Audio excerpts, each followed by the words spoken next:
Então tome cuidado, porque o ministério sem a autenticação de Deus não é um ministério de Deus. Cuidado com os enganos. Cuidado com aqueles que, ao invés de ajudarem a edificar as pessoas, a crescer as pessoas na graça, no conhecimento de Deus, estão regredindo o conhecimento das pessoas. Está fazendo com que as pessoas percam até os bons costumes que adquiriram quando entraram na igreja. Nós estamos passando por tempos difíceis e devemos olhar para a Bíblia e ver lá como é que era. Como é que começou? Leia Atos dos Apóstolos. E procure realmente ler a palavra de Deus e aprender o que é verdade, como é verdade. E procure sempre o carimbo de Deus, a autenticidade de Deus, quando houverem as pregações. Número 6. Como era a confiabilidade na garantia do ministério de Paulo? Então, nos versículos 3 a 11, o apóstolo é confortado com o fato de que os próprios coríntios podiam testificar acerca da sua postura moral, espiritual e ministerial. Então, o apóstolo Paulo diz que sabia que eles sabiam quem ele era, podiam comprovar. Paulo tinha postura moral, postura espiritual e postura ministerial. Essas três posturas garantiam, então, que o seu ministério era confiável. Era um homem a toda prova, moralmente, a sua vida. Um homem que não tinha dívidas, né? Não tinha enrolos na sua vida, né? Não casava e descasava, não era uma pessoa que alguém podia dizer: ah, você tem um filho ali, outro filho lá, ah, você tem uma mulher aqui, outra mulher lá, ah, você comprou e não pagou, e várias outras coisas. Paulo tinha moral realmente, não era uma pessoa assim. E espiritualmente, Paulo tinha os dons do Espírito Santo, as manifestações do Espírito Santo no seu ministério. E tinha uma postura ministerial, era uma pessoa séria, não era uma pessoa de brincadeira, de piadinhas. Então ele tinha uma postura realmente de um ministro de Deus, a autoridade de um ministro de Deus. Como era a força da consciência de Paulo em seu ministério apostólico? Então Paulo declara, sem medo, que ministrava aos crentes coríntios com simplicidade e sinceridade de Deus. Então era um ministério aí que tinha uma confiança e tinha também uma consciência, essa consciência de Paulo diante de Deus, uma pura consciência, e ele podia comprovar que tinha essa pura consciência diante de Deus, que pregava como se estivesse aí Deus mesmo, né, falando aos homens através dele. Então, porque ele tinha uma simplicidade de vida, maneira de viver, não havia enriquecimento com a pregação, e Paulo não precisava de coisas grandes, não desejava coisas grandes, e a sua sinceridade, era uma pessoa sincera quando falava, não tinha aí duas verdades, é desse jeito e pronto. Paulo não tinha aí dupla interpretação quando ele falava as coisas. Número 8 aí, como era a autenticidade ministerial de Paulo? Capítulo 1, versículos 18 a 22. Então suas mensagens não eram vacilantes e que não oscilavam entre si, não. O apóstolo afirma que ele e seus companheiros de ministério eram fiéis. Paulo diz que o Jesus que eles pregavam não era sim e não, mas sim. Então Paulo pregava e, na autenticidade do seu ministério, ele tinha a comprovação de Deus de que aquilo que ele pregava era verdade.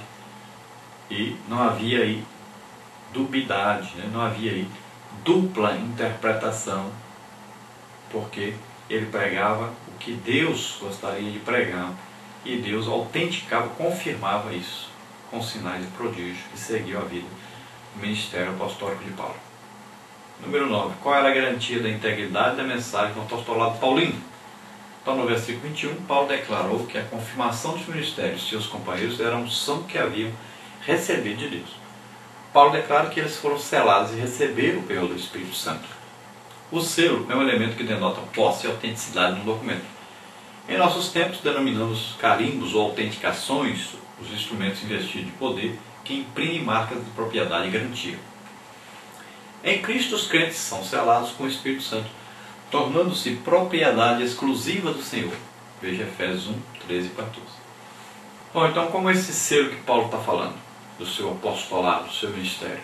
Então nós sabemos os sinais e prodígios que aconteciam, e ele fala desse selo do Espírito Santo. Como é isso?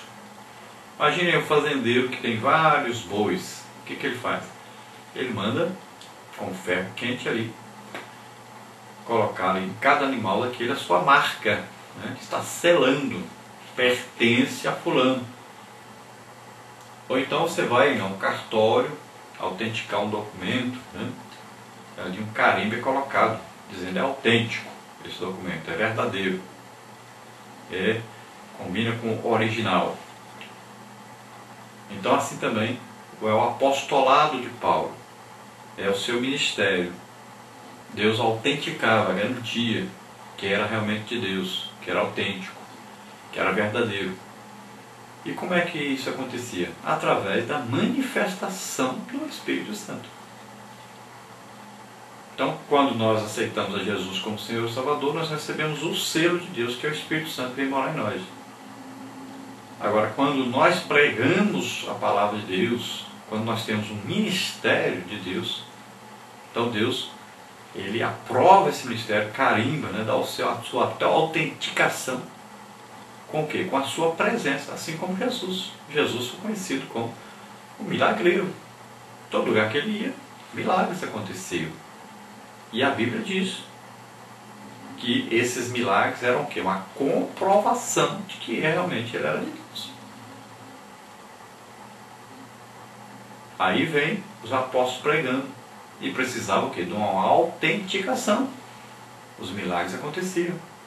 Se nós olharmos para o Antigo Testamento, Moisés, como é que o povo seguiu Moisés? Porque o que ele falou foi autenticado por Deus com sinais. Os profetas falavam e Deus autenticava com milagres. Veja aí, Eliseu, Elias, né? E Deus vinha autenticando a sua palavra, mostrando que aquilo ali era verdade realmente. E assim então, o ministério apostólico de Paulo era autêntico, porque Deus confirmava que era autêntico, com sinais, prodígios, milagres, maravilhas que aconteciam. E o principal resultado do ministério são almas convertidas ao Senhor. Não apenas almas que vão lá emocionadas, mas pessoas que realmente permanecem depois, salvos, né? Crentes, e vão viver no Evangelho daí para frente. Não são pessoas que são convencidas aí apenas por um sentimentalismo, mas pessoas que foram convertidas realmente através do convencimento do Espírito Santo. É um milagre de Deus a salvação. É o dom de Deus, o Espírito Santo, que convence as pessoas do pecado, da justiça e do juízo. Então eles se arrependem e aceitam Jesus como Senhor e Salvador. É o principal milagre. Agora é evidente que não é só este milagre. Devem haver os outros milagres, as manifestações do Espírito Santo, os dons do Espírito Santo em manifestação, para atestarem o ministério. Às vezes tem ministério por aí que só tem milagre, mas não existe legítimas conversões. Já tem outros que têm conversões, mas não tem milagres. Então, existe um evangelho capenga, às vezes, né, em muitas denominações. Então o evangelho deve ser completo. Ele deve trazer a pessoa o arrependimento, a conversão, mas também deve haver os milagres e deve haver a edificação. Então essa pessoa crescerá e chegará a uma estatura de também ganhar almas, de também os sinais acontecerem através dele, e assim a igreja vai crescendo, com todos crescendo na graça e no conhecimento de Deus. E todos aqueles que se destacam, são chamados ao ministério, vão ter em suas vidas também os mesmos sinais, prodígios, maravilhas acontecendo, assim como na vida dos apóstolos. Então tem evangelho por aí sendo pregado que os milagres eram só para o tempo dos apóstolos, como se não fossem necessários hoje. Mas a palavra de Deus ensina diferente.